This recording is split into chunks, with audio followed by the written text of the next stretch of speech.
Well, at the Asia-Pacific Economic Cooperation Summit there in San Francisco, we have seen a number of protests throughout the day. Demonstrators have taken to the streets in a number of places, focusing on a range of political issues, and at times those protests have been tense. For more, let's go live now to KTVU's Brooks DeRose, who is at the Ferry Building in the city with more on those demonstrations. Brooks? We have seen protest after protest today, so many, in fact, it's really sort of hard to keep up. Wide-ranging economic and political issues have been protested and discussed here. One wrapped up behind me. Another one, if you look across the street near the Ferry Building, we're at the foot of Market Street right now, but over there, a pro-Palestinian protest is just about to get underway. But this is just the latest protest that's happened today. Just hours ago, though, hundreds of protesters spilled into Market Street. They started marching near Union Square. They chanted and denounced China's Communist Party and President Xi. Many of them had Tibetan flags in hand and signs saying "Free Tibet." Soon some scuffles between police and protesters. And it wasn't the only major protest today. Nearly 200 organizations make up the No to APEC coalition. They had a large turnout this morning as CEOs and dignitaries headed to the Moscone Center for the APEC summit.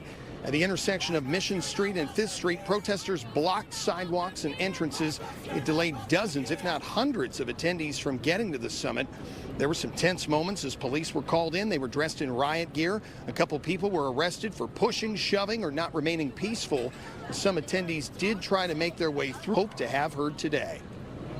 It is the community's needs that we want to push forward and not the interests of corporations. That it is the people of San Francisco, across the U.S. and even internationally, that we need to listen to what it is that they need instead of lining the pockets of billionaires, of millionaires, CEOs, and the politically elite. We're really worried about the climate crisis, and what we've seen from APEC so far is that they're not really making that a priority.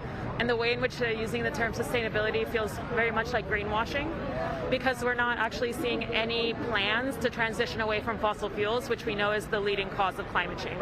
The overall goal is to defend human rights, which are dangerously threatened by the policies that APEC promotes.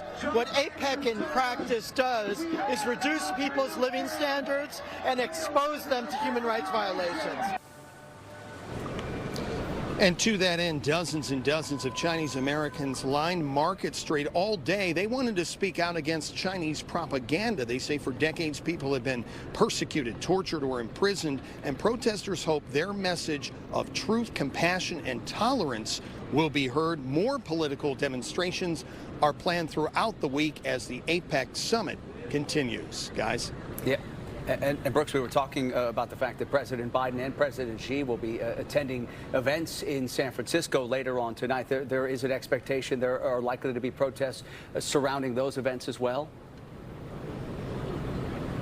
Absolutely. I should mention about the security here. There is so much police presence. You can see police on bikes, on motorcycles, on foot, in cruisers, in SUVs, on almost every corner of the city. Anytime there's a protest, there is typically a police escort if they're marching through the streets, or they are just standing by prepared to step in if any of those protesters get unruly and it goes beyond a peaceful protest. Yeah, we've seen that stepped up security throughout the entire week. Our Brooks DeRose reporting live for us there in the city. Brooks, thank you.